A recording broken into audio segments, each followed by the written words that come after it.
L'évacuation de la ZAD de Notre-Dame-des-Landes a commencé ce lundi matin sous haute tension.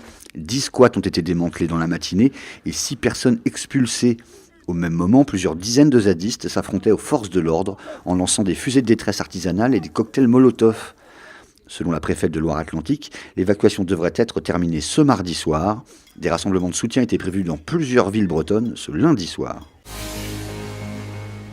Nouvelle journée de fortes perturbations sur le réseau SNCF en Bretagne ce lundi.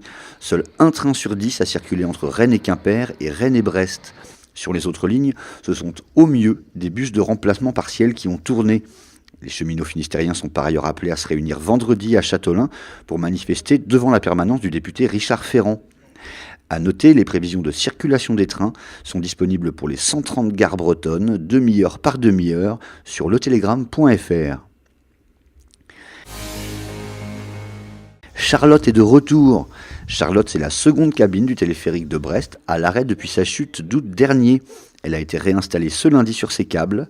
Il s'agit en fait d'une nouvelle cabine et non de celle qui avait été victime de l'accident. Keolis doit assurer dans la foulée des tests de mise en service avant qu'elle n'accueille le public. Double actualité autour de la moto ce week-end. D'abord le salon La Moto fait le show, qui a réuni quelques 13 000 personnes en 2 jours à Saint-Brieuc. Ensuite, la manifestation Les Motards contre la sclérose, qui a rassemblé 1 millier de motards à Vannes. Bref, ça roule.